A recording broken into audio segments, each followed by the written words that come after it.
What up, Dokkonners? Over 60 Dragonstones will be headed your way with the upcoming Part 2 EZAs. Blue Kaioken Goku and Spirit Bomb Absorb Goku. In today's video, we're going to be covering these two events, going over the team compositions, recommendations, hidden potential builds, going over what the EZAs do so that you guys can be absolutely prepared for the content coming up. This is going to be dropping at reset on the next day. I'm posting this video a day before the EZA. So the next day, this will actually drop, and I will be going live on the channel to run through these EZAs. So make sure you guys are subscribed. Notification bells are turned to all so that you don't miss the live stream action. It's going to be awesome. These two units are really, really good, and I am very excited for Blue Kaioken. This is one of my favorite units because Universe Rival Saga is my favorite category, so getting to run this guy now with a much better build is something that I'm very much looking forward to. That being said, let's jump in. We'll start with the Blue Kaioken EZA. This guy was originally a global first, by the way, but JP got the EZA first because obviously. Universe 7 and Universe Rival Saga 170%. For the super attack, greatly raises attack permanently, raises defense for the turn, causes immense damage. And then for the passive attack and defense plus 159, guards all attacks and launches an additional attack that has a high chance of becoming a super attack when there's used Universe Rival Saga ally or an enemy for 5 turns from the start of the turn. So this is a very useful thing. You have to have the conditions met, but if you do, this unit has guard. One of the main issues with this unit pre-ZA was the lack of defense. This unit is all about offensive stacking. There's no way to cover it defensively, and this is very much a gambling kind of unit. This is very much a risk-reward type unit, because if you are going to bring this unit on an event, you know what you're getting yourself into. So with this giving a mild level of protection for the first 5 turns, that is good because it allows you to get the momentum building, and hopefully by the time you come out of that guard, you might have enough stat built up on the unit to actually make him viable for long form events. Plus an additional attack and defense plus 10% with each attack received, up to 59%. This works perfectly with the guard. Plus an additional attack plus 59 when performing a super attack. Plus an additional attack plus 59 attacks effective against all types when HP is 59% or less when performing a super attack once only. Preferably, you can use this at the same time as the active skill, which can be used when 59% health or less, with 3 or more Universe 7 category allies on the team. This is very restrictive, so obviously this is not going to be used unless you are specifically using a Universe 7 team. It's going to be tough for a little while, but eventually, when we do get more supports for the Universe 7 category, when Universe Rival Saga gets another revisit, we will probably get better units where this will actually become an even better character. So this guy will withstand the test of time in terms of relevancy when more units are dropped. Causes ultimate damage and raises allies attack by 30% for 1 turn. This character has the potential to do insane levels of damage. Think of the Spirit Bomb Z and what it's capable of. That was basically this. This was like a makeshift poor man's version of the Spirit Bomb Z from 8 Year, but you had to build up a lot of stacking. You had to have a critical built in, so that way when you launch that Spirit Bomb, it would do a rewarding amount of damage. And it is possible. This unit hits very, very hard on the way up. And then when you are able to stack enough and you use this, you can do a ton of damage. So how do you build this unit's hidden potential? Well, my recommendation, this is my opinion. If you disagree, that's totally fine. Let me know in the comments down below. I think just embracing what the unit does, embracing the risk reward, the danger of the character, focusing on both additional and critical is very important. Additional, obviously, because you want to build as much attack as possible.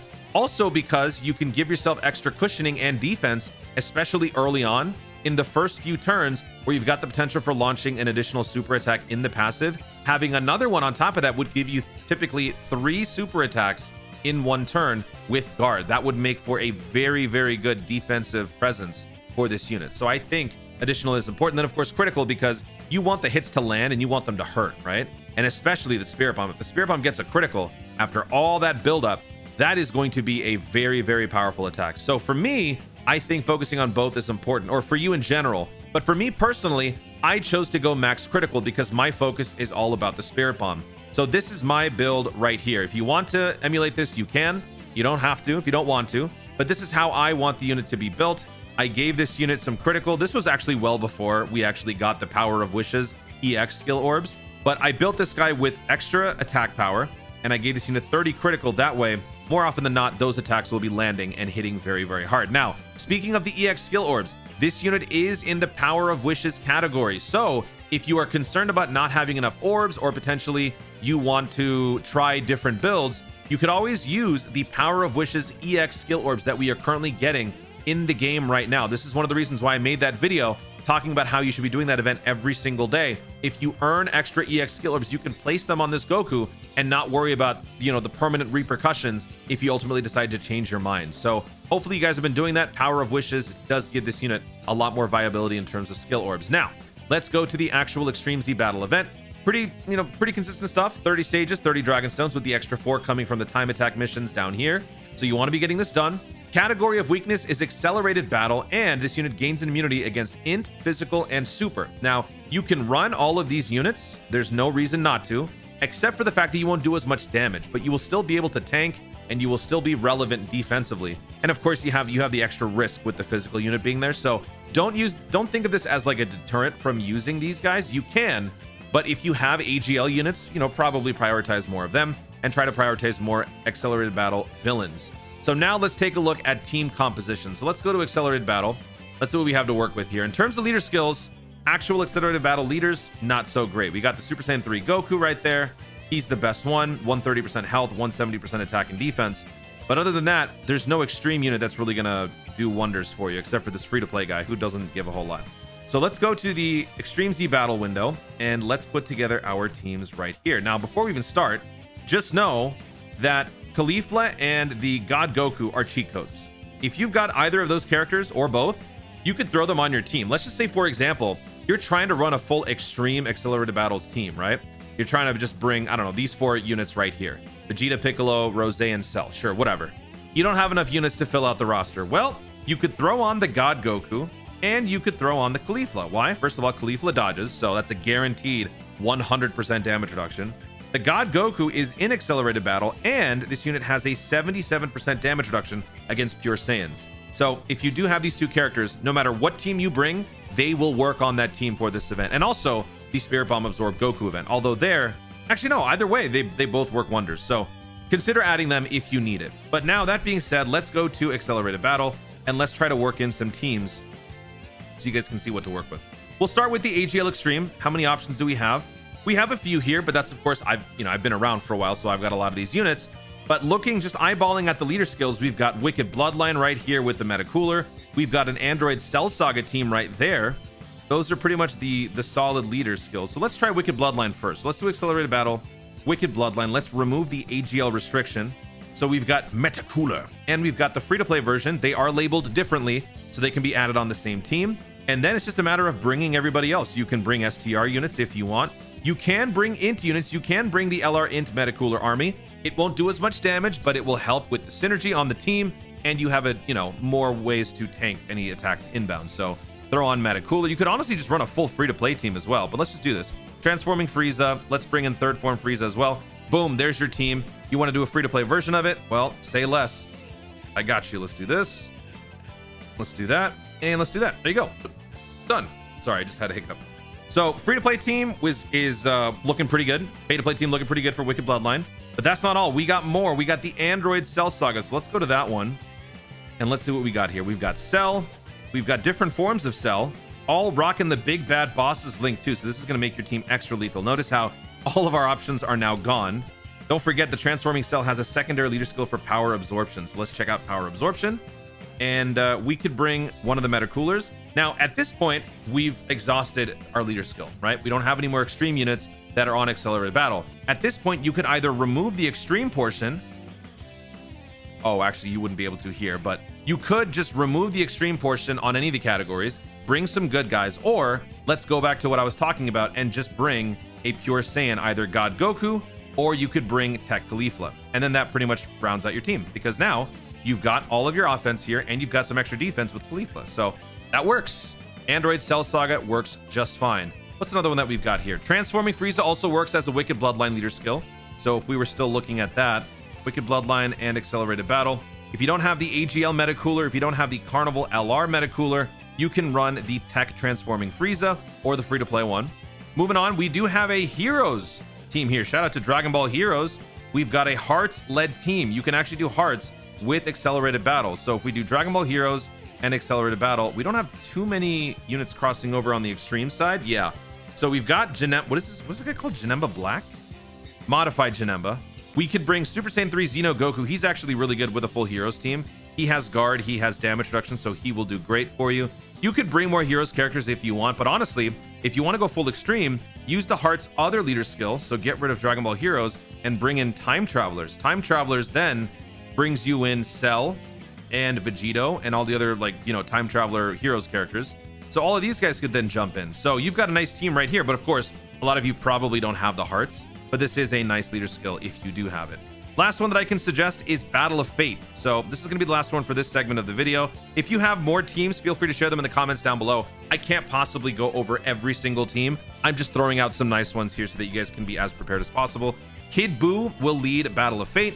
So then you could bring a bunch of Majin Buu Saga and what is it? Battle of Fate. Yeah, Battle of Fate characters.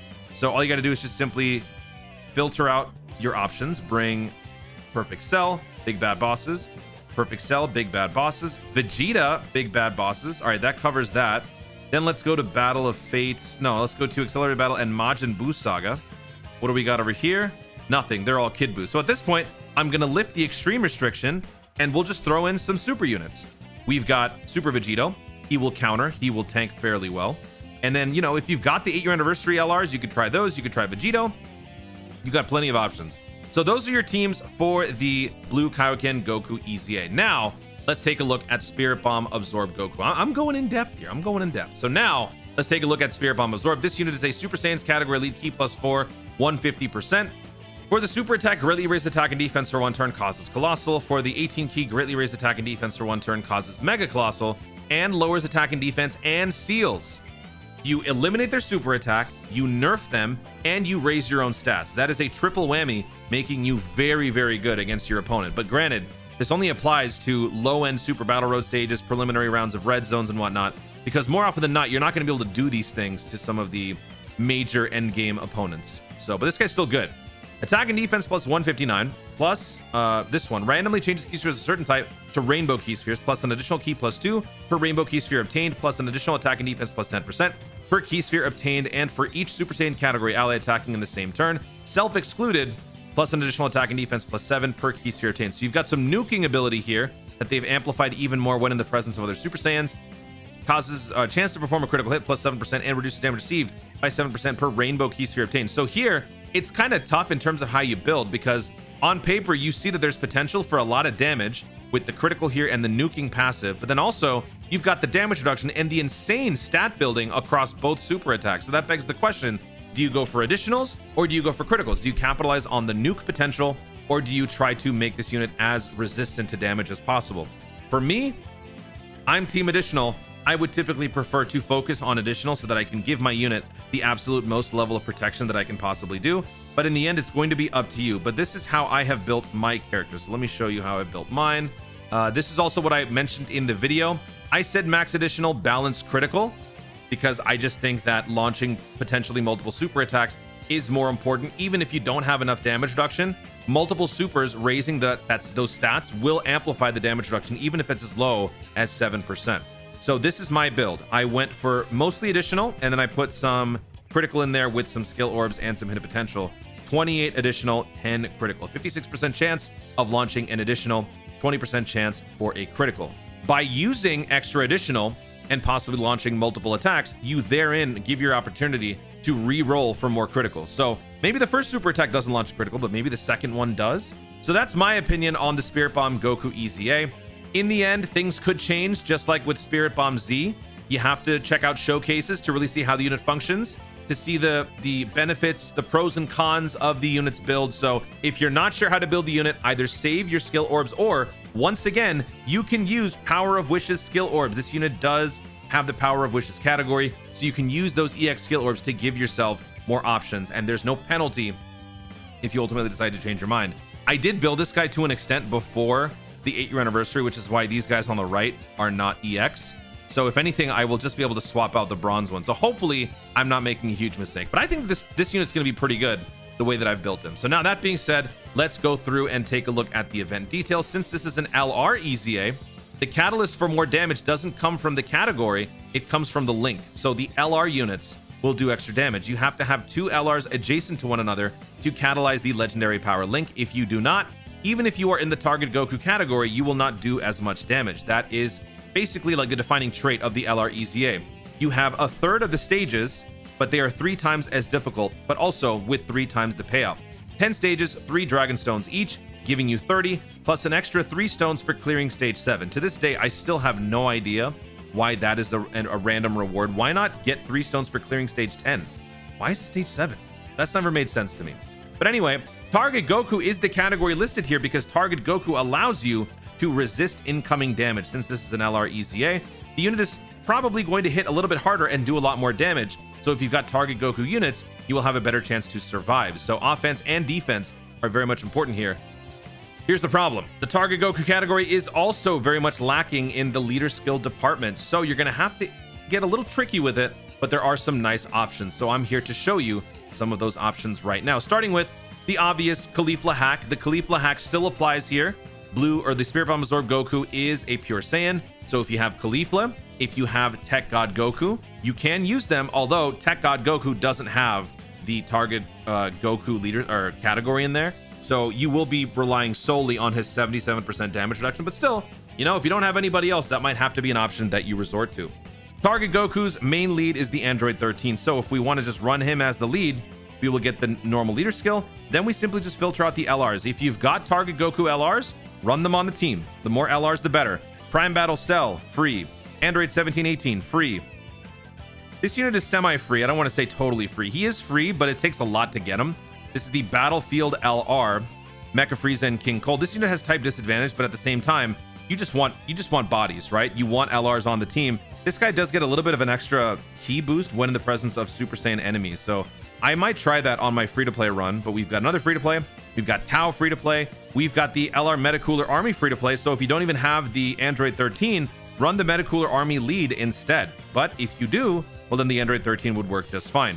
If you don't have Android 13, but you got a bunch of LRs and you want a better team to sort of rally the troops, LR Cooler will be great. Transformation Boost and Terrifying Conquerors, or actually Movie Bosses and Terrifying Conquerors, will work just fine. So let's do that. Target Goku plus Terrifying Conquerors. What do we got? We got all of these units right here. So you can run all of these if you have them. Some of you probably don't have some of these more obscure LRs. Let's look up Movie Bosses instead of Terrifying Conquerors. And we've got the Broly here. Broly's going to be great. Broly works. Both Brolys actually work because you're fighting a Goku's family character. So both Brolys can be run together. They will have some nice synergy and they will do a lot of damage. And then, you know, whatever else you got here. So if an all LRs team is simply not possible, well, then we'll go for the TUR leader skills. So let's go for a Transformation Boost Target Goku team. Transformation Boost is down here. Let's go to the UR side. We've got the STR Cooler, who works as your lead. You got to be careful though, because type disadvantage and whatnot, but you'll be able to gain a bunch of defense which with his EZA super attack anyway. So that should be fine. And then it's the exact same thing. Whatever LRs you've got for Target Goku, make sure it has a cross section with Transformation Boost, and then just throw them back on. So that's another great leader skill for you. I think we have one more option, and I'm trying to remember what that is though. I can't remember. Oh yeah, it's just the free-to-play. Yeah, so if you don't even have any of those things, the free-to-play will work just fine. It's an LR after all, and you're going to be getting the Big Bad Bosses link, hopefully at least once. And if you do, then this unit is going to be all the more effective. So LR Metacooler as the lead. Throw on some random TURs. Let's just say, I don't know, we'll bring this guy, we'll bring this guy. Okay, and then you've got Cell, you've got, I don't know, randomly you have Baby Vegeta, and you've got Cell. So now you've got your Big Bad Bosses combo between this guy and the... Is he Big Bad Bosses? Yeah, he is. Baby Vegeta and Metacooler Army can run together. Give yourself that Big Bad Bosses bonus. Cell will be by himself. He will not do nearly as much damage, but he will keep you regulated with that heal. So those are some options for you. If you find or think of any more team combinations or better leader skills, feel free to share them in the comments down below. I don't want this video to go on too long. It's already 20 minutes. You know, I can't just sit here and cover every single leader skill, but I took the time to show you as many that I could possibly think of on the spot. So hopefully you guys will be ready for the upcoming EZAs. Once again, I will be going live on the channel when the EZAs drop, so you guys can join me and we can run through the EZAs together. Guys, thank you so much for watching. If you enjoyed the video, be sure to leave a like down below. Let me know in the comments what team you are going to be running for each of the EZAs. Are you going to be running free to play? You're going to try that? I often don't see a lot of people try the EZA final stage with the free to play team. Has anyone ever thought to try that? I actually want to know. That's your question. Will you attempt the free to play final stage challenge on these two EZAs? Let me know. And if you do, what's your team going to be? Let me know in the comments down below. Also, be sure to subscribe for more dope content in the future and click the notification bell so that you let us know you want to see more of my stuff. Do it. Thanks again. Stay tuned and always remember to Dokkan responsibly.